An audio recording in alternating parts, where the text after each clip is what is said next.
Dia 13 de março.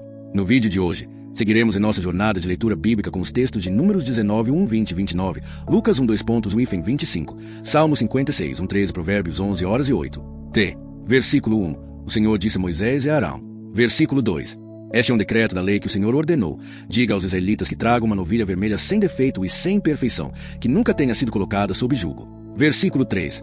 Entreguem ao sacerdote Eleazar, que a levará para fora do acampamento e a sacrificará na sua presença. Versículo 4. Eleazar tomará um pouco do sangue da novilha com o dedo e o aspergirá 7 vezes na direção da frente da tenda do encontro. Versículo 5. Depois, a novilha será queimada diante dele. Couro, carne, sangue e excremento, tudo será queimado. Versículo 6. O sacerdote tomará madeira de cedro, e sopo e um fio de lã vermelha e os lançará sobre a novilha em chamas. Versículo 7. Em seguida, o sacerdote lavará suas roupas e se banhará, e depois poderá entrar no acampamento, mas ficará impuro até a tarde. Versículo 8. Aquele que queimar a novilha também lavará suas roupas e se banhará, e ficará impuro até a tarde. Versículo 9. Um homem puro recolherá as cinzas da novilha e as depositará num lugar puro, fora do acampamento. Elas serão guardadas para a comunidade de Israel, a fim de preparar a água de purificação. É uma oferta pelo pecado. Versículo 10. Aquele que recolher as cinzas da novilha lavará suas roupas, se ficará impuro até a tarde. Este decreto será permanente tanto para os israelitas quanto para os estrangeiros residentes. Versículo 11. Quem tocar num cadáver humano ficará impuro por 7 dias. Versículo 12. Deverá purificar-se com a água de purificação no 3º e no 7º dia. Então ficará puro. Mas, se não se purificar no 3º e no 7º dia, não ficará puro. Versículo 13. Quem tocar num cadáver humano e não se purificar contamina o tabernáculo do Senhor. Essa pessoa será eliminada de Israel. Como a água de purificação não foi aspergida sobre ela, continua impura. A sua impureza ainda está sobre ela. Versículo 14. Esta é a lei quando alguém morre numa tenda. Todos os que entrarem na tenda e todos os que estiverem nela ficarão impuros por 7 dias. Versículo 15. Todo recipiente aberto que não tiver tampa será considerado impuro. Versículo 16. Quem estiver no campo e tocar alguém que foi morto pela espada ou morreu naturalmente, ou tocar num osso humano ou num túmulo, ficará impuro por 7 dias. Versículo 17. Para a pessoa impura, pegarão um pouco das cinzas da novilha queimada para purificação, colocarão a água corrente num recipiente. Versículo 18. E um homem puro molhará sopo nas cinzas e aspergirá a água sobre a tenda, sobre todos os recipientes, sobre as pessoas que ali estiveram e sobre quem tocou no osso, no morto ou no túmulo. Versículo 19. A pessoa pura aspergirá sobre a impura no 3º e no 7º dia. No 7º dia, a purificação estará completa. A pessoa impura lavará suas roupas e se banhará, e à tarde estará pura. Versículo 20. Mas quem ficar impuro e não se purificar será eliminado da assembleia, pois contaminou o santuário do Senhor. A água de purificação não foi aspergida sobre ele. Está impuro. Versículo 21. Este é um decreto permanente para eles. Aquele que aspergir a água de purificação lavará suas roupas, e quem tocar na água de purificação ficará impuro até a tarde. Versículo 22. Tudo que a pessoa impura tocar ficará impuro, e quem a tocar ficará impuro até a tarde. Números 21 e 29. Versículo 1. No 1º mês, toda a comunidade de Israel chegou ao deserto de Zin, e o povo ficou em Cádiz. Ali Miriam morreu e foi sepultada. Versículo 2. Não havia água para a comunidade, e eles se ajuntaram contra Moisés e Arão. Versículo 3. O povo discutiu com Moisés, dizendo: Quem dera tivéssemos morrido quando nossos irmãos morreram perante o Senhor. Versículo 4. Por que vocês trouxeram a Assembleia do Senhor a este deserto, para que morramos aqui, nós e os nossos animais? Versículo 5. Por que nos fizeram sair do Egito para nos trazer a este lugar terrível? Não há cereal, nem figos, nem uvas, nem romãs, e nem mesmo água para beber. Versículo 6. Moisés e Arão se afastaram da Assembleia e foram para a entrada da tenda do encontro, onde se prostraram com o rosto em terra. Então a glória do Senhor apareceu a eles. Versículo 7. O Senhor disse a Moisés. Versículo 8. Pegue a vara, você e seu irmão Arão, reúnam a assembleia, na presença deles, falem àquela rocha, e ela dará água. Assim vocês tirarão água da rocha para a comunidade e os seus animais beberem. Versículo 9. Moisés pegou a vara de diante do Senhor, como este lhe ordenara. Versículo 10. Moisés e Arão reuniram a assembleia em frente da rocha, e Moisés disse: Ouçam agora, rebeldes, será que temos que tirar água desta rocha para vocês?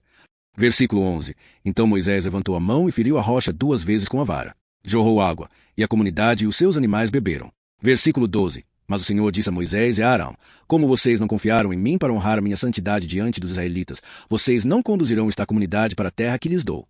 Versículo 13. Estas são as águas de Meribá, onde os israelitas contenderam com o Senhor, e ele revelou a sua santidade. Versículo 14. De Cádiz, Moisés enviou mensageiros ao rei de Edom, dizendo: Assim diz seu irmão Israel, você conhece todas as dificuldades que temos enfrentado. Versículo 15. Nossos antepassados desceram ao Egito, e lá ficamos muitos anos. Os egípcios maltrataram a nós e aos nossos antepassados. Versículo 16. Mas clamamos ao Senhor, e ele ouviu nosso clamor e enviou um anjo que nos tirou do Egito. Agora estamos em Cádiz, cidade na fronteira do seu território. Versículo 17. Por favor, deixe-nos passar pela sua terra. Não passaremos por campos nem vinhas, e não beberemos água de poços. Seguiremos pela estrada principal, sem nos desviar para a direita nem para a esquerda, até atravessarmos o seu território. Versículo 18. Mas Edom respondeu: Vocês não passarão por aqui. Se o fizerem, marcharemos contra vocês com a espada. Versículo 19. Os israelitas disseram: Seguiremos pela estrada principal. Se nós ou os nossos animais bebermos de sua água, pagaremos por ela. Queremos apenas passar a pé. Não é pedir muito. Versículo 20. Mas Edom insistiu: Não passarão. E saiu ao encontro deles com um exército grande e poderoso. Versículo 21. Visto que Edom se recusou a deixar Israel passar pelo seu território, Israel se desviou. Versículo 22. Toda a comunidade de Israel partiu de Cádiz e chegou ao Monte Hor. Versículo 23. Ali, à vista da terra de Edom, o Senhor disse a Moisés e a Arão. Versículo 24.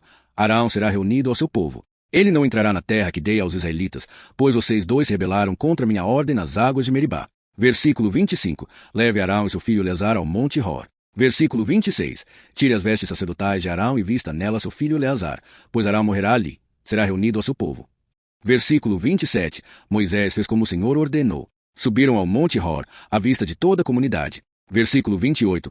Moisés tirou as vestes sacerdotais de Arão e vestiu seu filho Eleazar.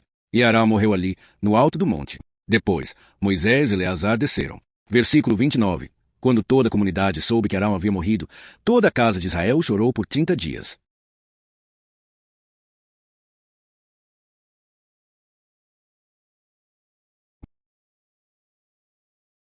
Lucas 1:25. Versículo 1. Visto que muitos já se dedicaram a elaborar um relato dos fatos que se cumpriram entre nós.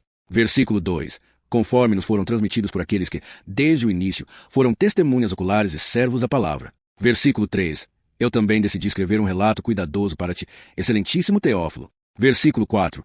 Para que tenha certeza daquilo que te foi ensinado. Versículo 5. Nos dias de Herodes, rei da Judéia, havia um sacerdote chamado Zacarias, do turno de Abias. Sua esposa, Isabel, também era descendente de Arão.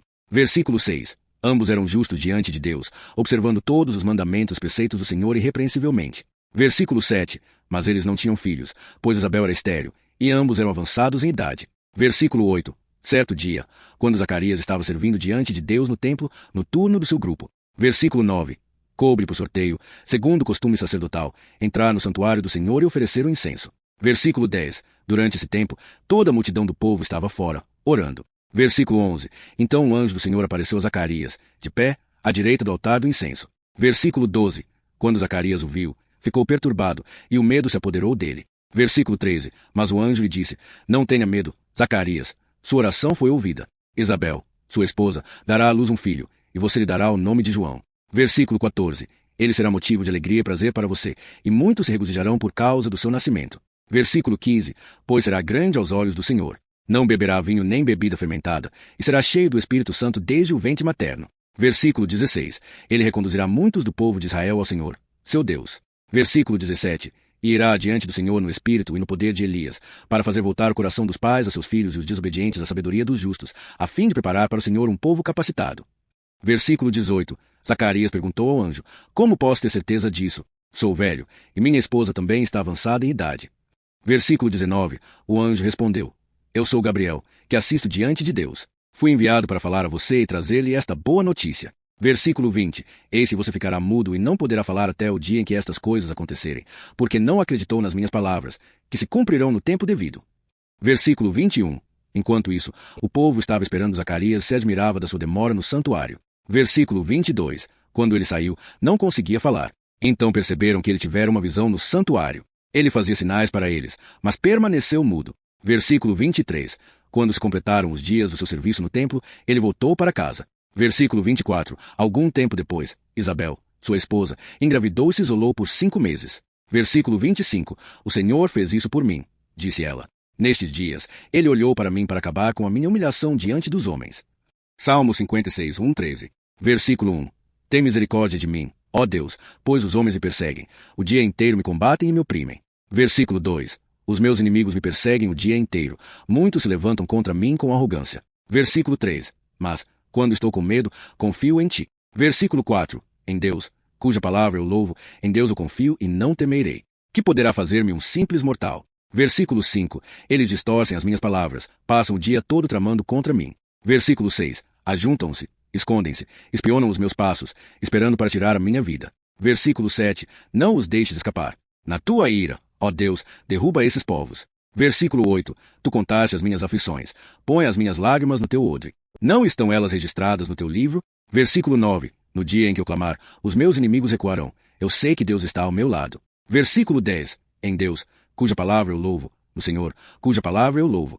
Versículo 11. Em Deus confio e não temerei. Que poderá fazer-me um homem? Versículo 12. Os meus votos para contigo, ó Deus, cumprirei. A te oferecerei ações de graças. Versículo 13.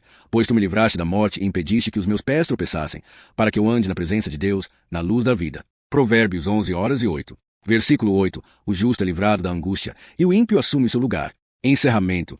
Que a palavra de Deus, hoje estudada, fortaleça sua fé e inspire ações práticas em seu cotidiano. Inscreva-se no canal e ative o sininho para não perder nenhum capítulo deste plano de leitura. Amanhã, continuaremos nossa jornada com novos textos inspiradores. Fiquem na paz e até o próximo estudo.